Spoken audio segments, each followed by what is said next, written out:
The terminal buzzed with the usual symphony of rolling suitcases, half-finished coffee, and impatient footsteps. Carter sat quietly near gate 32, clutching her boarding pass as though it were the last piece of control she had left. Flight 227 to Chicago, her one-way ticket to starting over. She told herself this trip was just business, but deep down it was more than that. She needed distance from memories, from regrets, from the echo of a life that had unraveled faster than she could mend it. Her eyes traced the raindrops sliding down the glass, blurring the tarmac lights into rivers of gold and white. The storm outside hadn't arrived yet, but the clouds in her chest had been brewing for months. When boarding was called, stood with the quiet hesitation of someone forcing their way forward. She found her seat, 14A, a window seat just above the wing. The aisle filled with chatter, a family juggling snacks, a businessman already typing furiously, a teenage girl FaceTiming her boyfriend. But slipped into her seat without a word, fastening her belt, her silence as solid as armor. As the engines rumbled to life, she felt the vibration under her feet, that deep mechanical heartbeat of flight. It reminded her of something she once loved. Years ago, she trained as a flight cadet. Flying had been her dream, her escape from the small town she grew up in. But that dream died the night her instructor and mentor, Captain Ray, crashed during a solo test flight. She blamed herself for missing the warning signs, for not saying something, for not being there. After that, she never touched a yoke again. Now here she was, miles above the earth once more, a passenger, not a pilot, watching, not controlling. The flight attendants moved down the aisle, their smiles rehearsed and comforting. "Would you like something to drink, ma'am?" one asked. Shook her head politely. Her throat felt too tight for anything but air. Through the window, the city lights vanished beneath layers of cloud. The sky turned from blue to silver to storm gray. The sign flicked on, and the captain's voice came over the intercom, steady, warm, experienced. "Ladies, and this is your captain speaking. We're expecting a little turbulence ahead, but nothing to worry about. Sit back, relax, and we'll get you safely to Chicago." Smiled faintly at the reassurance. Pilots had a way of making chaos sound like routine. She remembered the same tone in Captain's voice before his final flight, a tone that promised safety in a world built on uncertainty. 15 minutes later, the first tremor hit. The plane shuddered lightly, then steadied. A few passengers gasped, but laughter followed, nervous, dismissive. Watched the wing flex against the wind, steady but alive. The beauty of flight always amazed her, a dance between metal and air, between trust and surrender. She adjusted her headphones, but no music played. She just needed the quiet pressure of them against her ears, a barrier between herself and the world. Outside, lightning flashed far away, brief and white, like a photograph taken by the sky itself. Her eyes drifted to the seat ahead, where a little boy pressed his face against the window, whispering to his mother, "We're flying through the storm, Mommy." His innocence made his chest ache. Once she'd been fearless like that. Once the sky had been her friend. The plane leveled and calm returned. People settled into sleep or screens. The hum of the engines became a lullaby. Closed her eyes, letting herself breathe, convincing herself this was just another flight, a step toward change, not fate. But somewhere far ahead, the clouds were thickening. Inside the cockpit, unseen by everyone, small indicators flickered, a minor pressure imbalance, a blinking warning light that went unnoticed amid the storm's interference. The captain adjusted his headset, speaking calmly to air traffic control. The co-pilot glanced over, uneasy. "You okay, sir?" The captain smiled faintly. "Just a bit of vertigo, must be the turbulence." No one heard the faint cough that followed. No one saw his hand tremble as he reached for the controls. Back in seat 14A, leaned her head against the window, the rain outside streaking faster now. She watched the horizon vanish into darkness. She didn't know it yet, but within the next hour, every ounce of fear, grief, and strength she'd buried would be called upon. The storm was coming, and for the first time in years, the sky was about to remember her name. The light flickered off, and a murmur of relief passed through the cabin. The passengers loosened up, stretching legs, opening snacks, and scrolling through glowing screens. A child giggled somewhere near the back. The flight attendants rolled their carts down the aisle, their laughter faintly rising above the hum of the engines. kept her gaze fixed on the window. Beyond the glass, the clouds seemed endless, a white sea with hidden tempests underneath. She could feel the plane rising higher into thinner air. There was something oddly peaceful about being suspended between heaven and earth, where noise softened and time slowed. She pulled out a small notebook from her bag, pages creased and soft from years of being carried, rarely used. On the first page was a name written in shaky ink. Ray. She traced it gently with her fingertip. "You'd probably tell me to stop running," she whispered, "but I don't know how anymore." The woman beside her, a middle-aged teacher with kind eyes, glanced over. "You okay, honey?" Smiled politely. "Yeah, just not a big fan of flying." The woman chuckled. "Me neither. My husband says planes are safer than cars, but my nerves never got the memo." She offered a peppermint candy. "Helps me during turbulence." Accepted it with a quiet thank you. She appreciated the gesture, human kindness, simple and unspoken. She turned her attention back to the window, noticing a dark line of clouds growing closer ahead.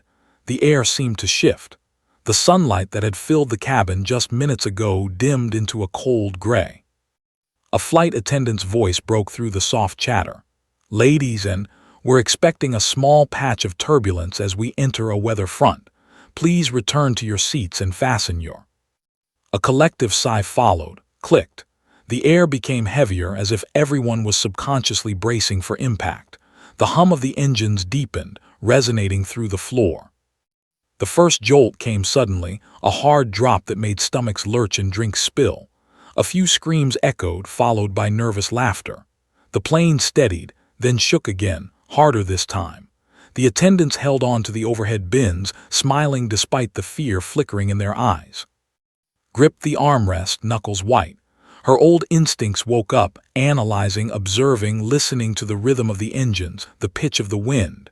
"It's just turbulence," she muttered under her breath, half to herself, half to memory. "It's normal, just air pockets." But something felt off. After a few minutes, the turbulence eased. The cabin breathed again. People returned to their conversations. A baby cried softly. A flight attendant hurried toward the front, likely to check on the cockpit. His pulse was beginning to settle when she noticed the attendant hadn't returned. Another one followed her toward the cockpit, her professional smile replaced by a tight expression. Seconds later, the sound of knuckles rapping on the cockpit door cut through the cabin. Once, twice, louder. No response. "Captain," she called, voice trembling slightly. Still no answer. Leaned forward, her pilot instincts now screaming. The attendants exchanged nervous looks. One of them pulled out the emergency key, unlocked the cockpit, and slipped inside. The door closed behind her. Silence. Moments dragged. The passengers began to murmur. The businessman in 14C removed his earbuds. The woman beside crossed herself and whispered a prayer. A sense of unease rippled like a quiet current through the cabin. Then the cockpit door opened again, just a crack. The flight attendant's face was pale. She whispered something to her colleague, who froze. Couldn't make out the words, but she saw one thing clearly: fear. Real fear. The second attendant grabbed the intercom microphone, her voice shaking but controlled. "If there is anyone on board with flight experience, please press your call button immediately." Gasps, confusion. Someone laughed nervously, thinking it was a joke, but no one pressed a button. Felt her chest tighten. She could hear the blood rushing in her ears. "No," she thought, "it can't be what I think it is." The attendant repeated louder, "Please, if anyone has any piloting experience, we need you at the front of the plane right now." The cabin erupted in whispers. A man in row 10 raised his hand. "I've flown small," he said, standing shakily. Another followed, claiming to be in aviation school. They hurried forward, vanishing behind the cockpit door. For a long, unbearable minute, nothing happened. Then one of them stumbled out, his face ghost white. "Both pilots are unconscious," he said, his voice barely a whisper. "They're breathing, but they're out cold." A scream pierced the air. Someone began sobbing. Others clutched hands, whispering prayers, disbelief, and denial. Sat frozen in seat 14A, her heart pounding so hard it hurt. Outside, the storm clouds finally swallowed the plane whole. Lightning flashed across the wings. Thunder roared in the distance like the growl of something ancient. The woman beside her gripped her arm. We're not going to crash, are we?"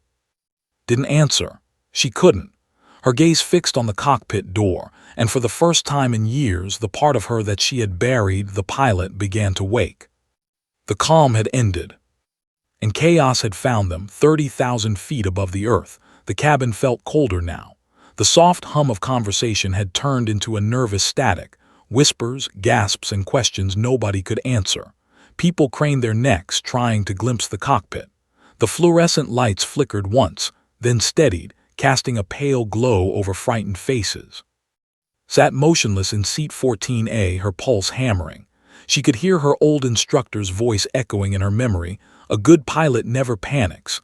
The sky respects calm." She closed her eyes, trying to push back the nausea creeping up her throat, but calm was slipping away fast. The flight attendants huddled near the front, whispering into the radio. Static crackled through the speakers. "Flight 227, please respond," came a distant male voice, barely audible through interference. No reply. One attendant turned to the cabin, her professional mask breaking. "Please remain seated," she said, voice trembling. "Everything is under control." But everyone could see the truth in her eyes. It was. Another minute passed. Then the first officer's body was carried out of the cockpit by two passengers. He was alive but barely conscious, his breathing shallow and uneven. Someone shouted for a doctor. A woman in row 7 rushed forward, saying she was a nurse. The pilot's head lolled as they laid him across the aisle floor. His face was pale, his skin slick with sweat. The turbulence returned, shaking the cabin. Oxygen masks swayed overhead. Passengers screamed as the plane tilted, then steadied again. The smell of fear, metallic and sharp, filled the air. Instincts kicked in. Years of suppressed training surged through her. She unbuckled her, earning startled looks from nearby passengers. The woman beside her grabbed her wrist. "What are you doing? Sit down." Met her eyes, her voice low but steady. "I used to be a flight cadet. If both pilots are down, they'll need help." Before the woman could reply, stood and began walking down the aisle. Every head turned as she passed. It was like walking through a storm made of stairs, doubt, desperation, hope. When she reached the cockpit, one of the attendants tried to stop her. "Ma'am, please." Interrupted, her tone firm. "You asked for someone with flight experience, that's me." The attendant hesitated, then finally stepped aside, took a breath and entered the cockpit. The air inside felt different, thinner, heavier. The captain was slumped over the controls, oxygen mask dangling beside him. The dashboard flickered with warning lights. Alarms beeped softly, like a heartbeat counting down. She checked the captain's pulse, faint but there. She adjusted his seat, lifted his head gently, then focused on the instruments. The horizon indicator was slipping. The autopilot light blinked amber. The plane was losing altitude. Her fingers trembled as they brushed the yoke, a touch she hadn't felt in years. For a second she froze, the weight of memory pressing down. She could still see Captain's face in her mind, smiling on that last day before his fatal flight. "Don't let fear fly your plane," he had said. "You fly it." She swallowed hard and took a breath. "Okay," she whispered to herself, "let's bring them home." Grabbing the headset, she spoke into the mic. "Mayday, Mayday, this is Flight 227. Both pilots are unconscious. I repeat, both pilots are down. We need immediate assistance." The radio hissed with static. Then a voice answered, calm and clear. "Flight 227, this is Chicago Center. Copy your emergency. Who is currently at the controls?" "This is Carter," she said, hesitating for only a moment. "I'm a civilian with flight training. I can maintain level flight, but I'll need full guidance." There was a pause. Then the voice replied, "Understood, you're doing great. Keep your current heading and altitude. We're going to help you through this." Her heart pounded, but her hands were steady now. She adjusted the trim, corrected the roll, and leveled the wings. Outside, lightning flashed again, illuminating the clouds like molten silver. Laura, the senior flight attendant, stepped inside the cockpit, her voice trembling. "You're really flying this thing?" Nodded without looking back, trying to. Laura swallowed hard, tears forming. Everyone's terrified back there. Tell them not to be, said softly. Tell them someone's listening now.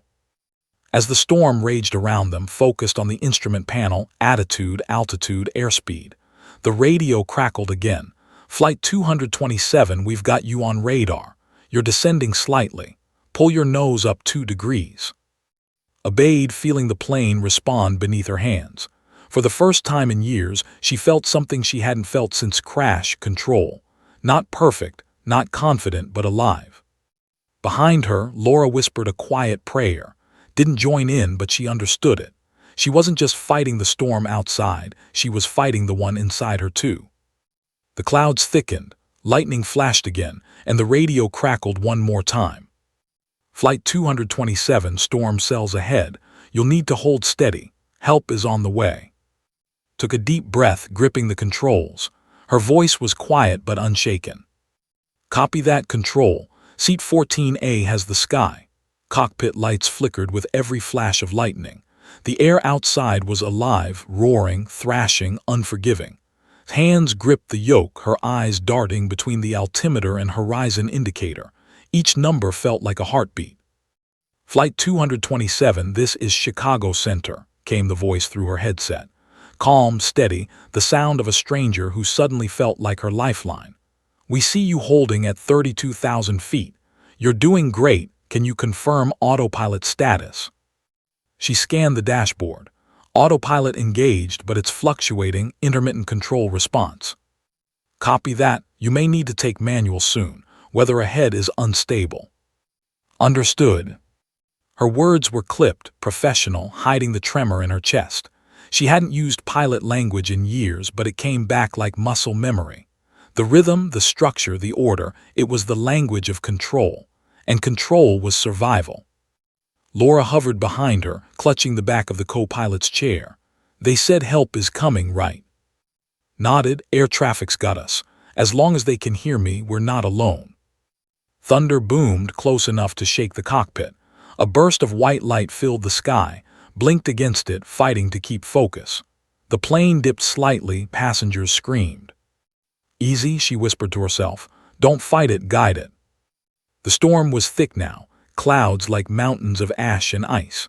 Rain pelted the windshield so hard it sounded like applause from an angry god. The wipers screeched across the glass, almost useless against the torrent. Flight 227, do you have visual? Slav came out strained. Negative, feels like I'm flying through paint. Stay calm, instruments are your eyes now, trust them. She nodded more to herself than to him. Trust the instruments, trust the training, trust the voice. Her headset crackled again. We've alerted emergency response in. Weather's closing in too fast for Chicago. We'll reroute you there. Copy, she said, steadying her breathing. Then came a silence, a low, eerie moment when the turbulence eased. For a few seconds, the plane floated as if weightless.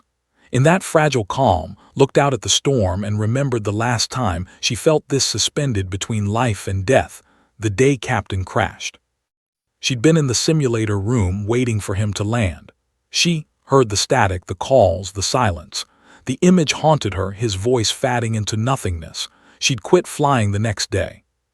Now she was in his seat. The irony was brutal. Flight 227, radar shows severe turbulence ahead. The controller warned. Be prepared for rapid descent. Maintain heading 090. Straightened, copy maintaining. The first drop hit without warning. The plane lurched violently, plunging what felt like hundreds of feet in seconds. Luggage compartments popped open. People screamed. Oxygen masks dropped again. Laura fell against the wall, grabbing onto the co-pilot's chair. I've got it, shouted over the chaos. She pulled the yoke toward her, fighting gravity with everything she had. The engines howled in protest. The cockpit lights flickered red, altitude warning. Her voice broke through the static. Control, we're in heavy turbulence, losing altitude fast. Stay with it, 14A, pull nose up 5 degrees. Throttle to 70%. You're gonna ride it out. Copy that. The plane fought back like a wounded beast, groaning and shaking. Sweat rolled down his temple. Her arms burned. Her jaw clenched. For a moment she thought they were losing it. The horizon line tilted, spinning, tumbling, then, with a final push, she stabilized. The plane leveled. The cabin behind her erupted in sobs and prayers. Took one shaky breath. "Altitude 30,000, she whispered, voice cracking. "Good job, 14A, the controller said softly. "You're one hell of a pilot." Swallowed hard, blinking away tears. "Not yet, we're not on the ground." Laura put a trembling hand on her shoulder. "You just saved everyone." But shook her head. "Not yet," she repeated, her voice flat but full of fire. "We've still got to land." Outside, the storm wasn't done. Lightning split the clouds ahead, illuminating the path like a jagged warning. The rain refused to stop, and the wind howled louder, daring her to continue. Stared straight ahead, eyes steady on the horizon indicator. "Come on," she whispered to herself. "I'm not losing anyone else to the sky." The radio crackled again. "Flight 227, you're clear of the worst turbulence, but fuel showing low. You'll need to begin descent soon." Nodded. "Understood. Tell to light up that runway. We're coming home." She looked out at the dark horizon one last time. The storm still roared, but her hands were steady now. The woman who once fled from the sky was flying straight through its heart, and for the first time in years she didn't want to run. The storm began to thin, but its fury left scars in the sky. Pockets of turbulence still rippled through the air, jolting Flight 227 every few seconds. The passengers, pale and silent, clung to armrests in prayer. In the cockpit, his arms ached from holding the controls so long. Sweat glistened on her forehead, her breath shallow but controlled. Every muscle screamed for rest, but her mind refused to surrender. "Flight 227, this is Chicago Center," came the voice through the static. "Runway 23 is being cleared. Emergency crews are standing by. We'll start descent in 3 minutes." "Copy that," replied, eyes fixed on the horizon indicator. Her voice was steady, but her pulse was chaos. Behind her, Laura offered a trembling smile. "They said emergency crews, so we'll make it." Didn't look back. "If the storm lets us." Lightning flashed one last time in the distance, fading into dark clouds that rolled away like defeated giants. For a moment, the world outside the cockpit turned calm, hauntingly calm. In that stillness, thoughts wandered. The headset crackled with updates from air traffic control, but her mind slipped backward to Ray's voice. "Every flight is a trust fall. You fall into the sky and trust your training to catch you." She had trusted once and lost everything. Now, 200 strangers were trusting her. "All right," the controller's voice came again. "Let's start descent. Reduce throttle to 60%. Pitch down 2 degrees." Followed each instruction, fingers moving carefully over the throttle. The plane tilted forward, beginning its slow, deliberate dive toward Earth. The cabin lights dimmed automatically. Laura whispered a prayer under her breath. "Please just get us home." In row 14, the passengers watched the wing cut through clouds. The teacher who'd offered candy earlier was crying quietly, clutching her husband's hand. The child who once called the storm beautiful now hid beneath his mother's arm. Fear united them, 200 lives bound by one woman in seat 14A. "Altitude 27,000 and steady," reported. "Perfect, 14A, you're doing great," said the calm voice in her ear. "How are your hands?" She let out a strained laugh. "I think they forgot what rest feels like." "Hang in there, you've got this." The encouragement helped. So did his voice, strong, composed, human. It grounded her when the clouds tried to steal her focus. But then came a sudden beep, a low, persistent alarm flashing amber on the console. Stomach tightened, warning light on fuel pump 2. "Copy that," control answered. "Fuel imbalance, switch to reserve line." She did. The noise faded, replaced by the steady hum of the engines. But her nerves didn't ease. They were flying low, through unpredictable crosswinds with limited fuel. The radio crackled again. "Flight 227, wind shear warning ahead. Approach carefully. Tower will take over once you're within 15 miles. His eyes locked on the radar. "Understood." Laura's voice broke behind her. "If something happens."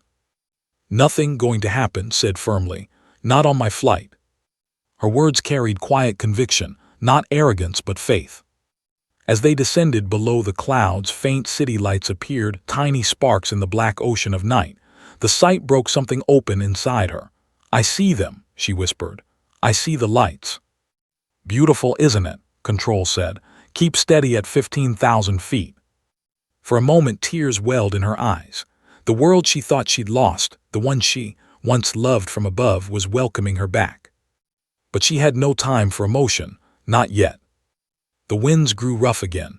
The plane dipped sharply to the left, corrected, breathing hard. "Control, we're hitting crosswind gusts." "Stay with it, gentle on the yoke. Let the wind guide, don't fight it." Her hands obeyed, responding with precision. The plane steadied again, slicing through the last wisps of cloud. Laura looked at her like she was witnessing a miracle. "How are you this calm?" Managed a small, exhausted smile. "I'm not. I'm just pretending better than most." The voice in her headset spoke again, softer now. "You're almost home, 14A2 minutes until Tower picks you up. You've done more than anyone could ask." Exhaled slowly, eyes glistening as she whispered, "Thank you for not letting go." "Never, we're right here." The runway lights were visible now, a line of white and red, glowing faintly through mist. She adjusted the flaps, steadying for approach. The passengers could feel the descent, their prayers filling the air like whispers to heaven.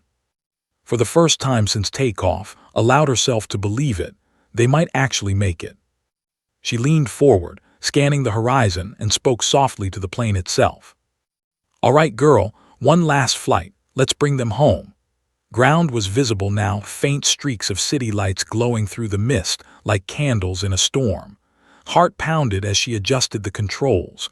The radio buzzed to life again, this time with a new voice. "Flight 227, this is Tower. We have you on radar. You're cleared for emergency landing, runway 23. Winds 15 knots cross, visibility 1 mile. Fire and medical crews are in position." Swallowed hard. "Tower, this is Flight 227. Copy that, commencing final approach." Her voice trembled slightly, but the controller on the other end responded with calm authority. "Roger, 227. You're doing beautifully. Keep your descent gradual. You're almost home." Almost home. Those words hit something deep inside her. For the past 2 hours, she had been fighting the sky. Now, it felt like the sky was finally letting her go. "Flaps to 30 degrees, the air traffic controller instructed. Fingers moved instinctively, muscle memory taking over.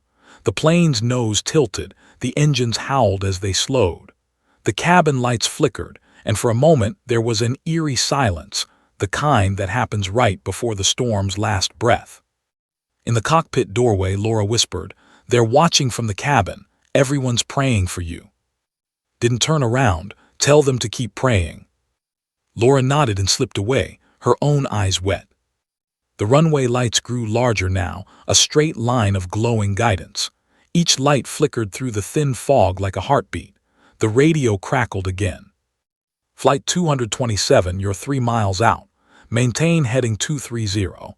Wind shear detected near threshold. Keep a steady hand." "I copy, Tower." The turbulence hit again, harder than before. The plane jerked sideways, its left wing dipping sharply. Gasps erupted from the cabin. Alarms began to blare inside the cockpit. Gritted her teeth. "Not now, come on, hold together." She gripped the yoke, counteracting the roll. Her arms burned, muscles shaking, but the plane responded, wobbling, then stabilizing. "Tower," she said through clenched teeth. "Crosswind worsening." "Stay with it, 227, came the calm reply. "You're lined up perfectly. Just trust your instruments." Trust your instruments, trust yourself. She heard Ray's voice in her head again, that calm, steady tone she once ignored in training. The plane doesn't need perfect skis. It needs a pilot who won't give up.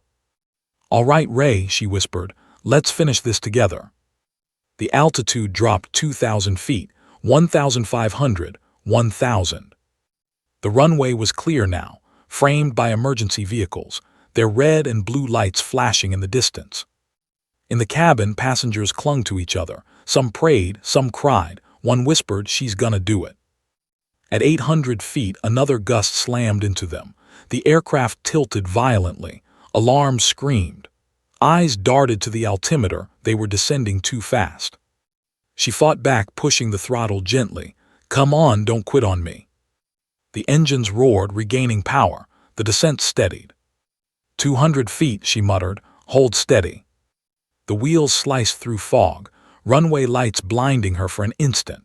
Her knuckles whitened as she guided the yoke with trembling precision. "Flare," came the calm voice from tower. Pulled back slightly, the nose lifted, wheels barely grazing the ground. A long screeching sound filled the air. Smoke burst from the tires. The plane bounced once, then touched down firmly. They were on the ground. Cheers erupted from the cabin but couldn't celebrate yet. The plane was still barreling down the runway at over 100 knots. She hit the brakes gently, heart pounding. "Reverse thrust," she ordered aloud. The engines responded with a powerful roar. The aircraft slowed 80 knots, 60, 40, 20. Then silence. The plane came to a complete stop at the end of the runway. For a long moment didn't move. Her hands still gripped the controls, her chest rising and falling rapidly. She could hear her own heartbeat, steady, alive. The radio clicked again. "Flight 227, you are safe on the ground. Emergency teams are approaching. Excellent work, 14A, you just made history." Her lips quivered. "Copy that," she whispered. "Thank you for staying with me." Outside, flashing lights surrounded the plane. Fire trucks sprayed foam along the tarmac as paramedics rushed toward the aircraft. Inside, passengers broke into applause, tears streaming down their faces. Laura returned to the cockpit, voice trembling. "You did it." Let out a shaky laugh, leaning back in the pilot's seat. "No, we did." The adrenaline faded, replaced by quiet relief. Her eyes drifted to the window. Dawn was breaking on the horizon, painting the clouds gold. For the first time since her death, she felt peace. The sky that once took everything from her had finally given something back. She turned off the engines, whispering, "You can rest now." The passengers were safe. The storm was gone, and the woman in seat 14A had become something extraordinary, not by choice, but by courage. Outside, as the rescue crew opened the doors, cheers and camera flashes erupted. The quiet woman who sat silently in seat 14A had done what no one thought possible. She had landed the plane and her own soul back on solid ground. The tarmac was alive with activity. Fire trucks, ambulances, and rescue crews surrounded Flight 227. Passengers emerged one by one, some still trembling, some embracing strangers as if they had been family. Their cheers and tears painted the night with a mix of relief and disbelief. Stayed in the cockpit for a moment longer, her hands still resting on the controls, feeling the hum of the engines fade into silence. The adrenaline that had carried her through the storm was gone, replaced by exhaustion so deep it felt like it had seeped into her bones. Laura approached, her uniform damp from rain and sweat. "You did it. You really did it." Shook her head, blinking against the glare of emergency lights.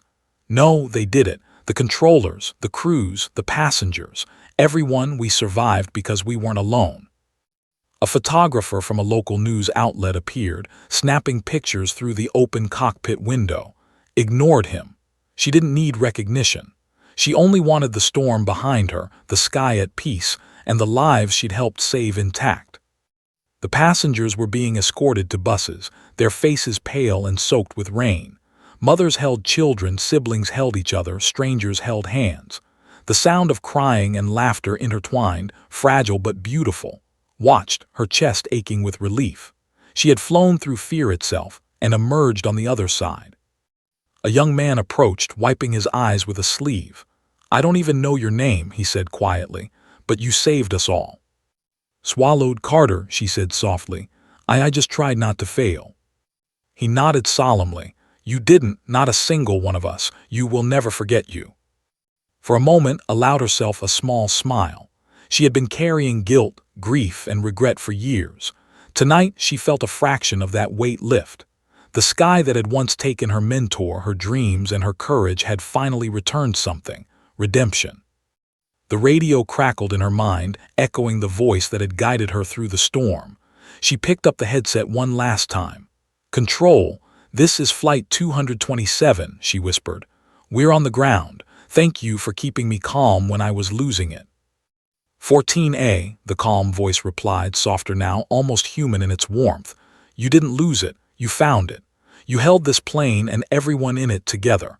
That courage, it doesn't leave you." Closed her eyes, letting the words settle. She had been silent for so long, sitting in seat 14A, waiting for the sky to decide her fate. Now she realized that silence wasn't weakness, it had been preparation. Emergency crews entered the cockpit, gently helping out of her seat. Her legs shook beneath her. Every step felt surreal, as if gravity itself was welcoming her back after hours of defying it. Passengers waved, tears in their eyes, gratitude in their voices. One little boy ran up, holding a drawing he'd scribbled on the plane. "Thank you," he said, handing it to her.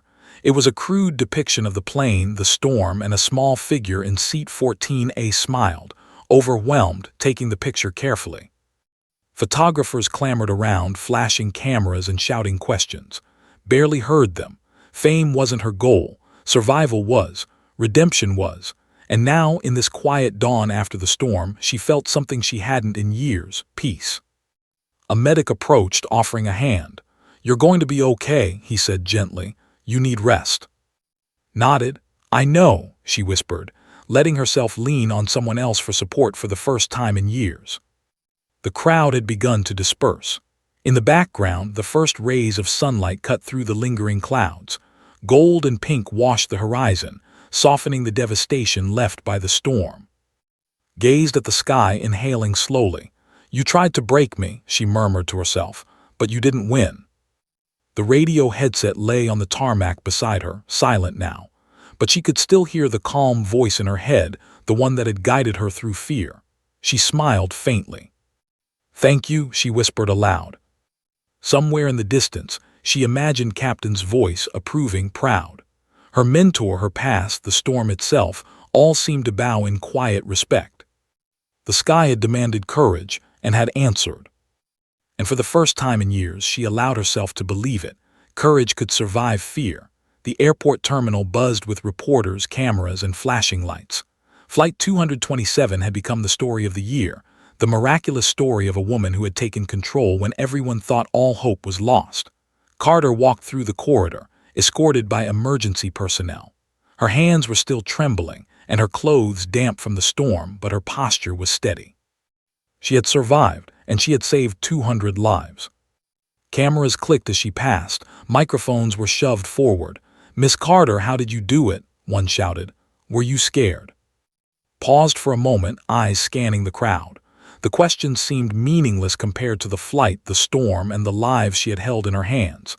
"I was scared," she admitted softly. "But fear doesn't decide who survives. Courage does, and everyone gave me courage to do this even if they didn't know it." The reporters scribbled furiously, eager for the quote that would define a headline. But thoughts were elsewhere. She remembered the terrified faces, the silent prayers, the little boy clutching his mother's hand as lightning danced across the wings. Those faces had flown with her through the storm. Her courage had been borrowed, shared, and strengthened by them.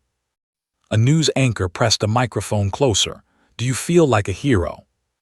Shook her head, a faint smile tugging at her lips. "No, we all survived because we were together.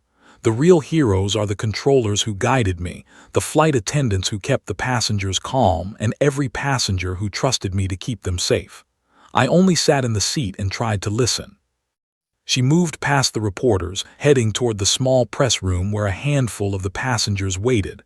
Mothers clutched children, shaking hands, offering words of thanks. The young man who had approached her on the tarmac reached out. "I don't know how to thank you," he said quietly. Shook his hand, feeling the tension finally drain from her shoulders. "You don't need to," she said. "Just promise me you'll tell people that courage isn't a superpower. It's a choice, every single day."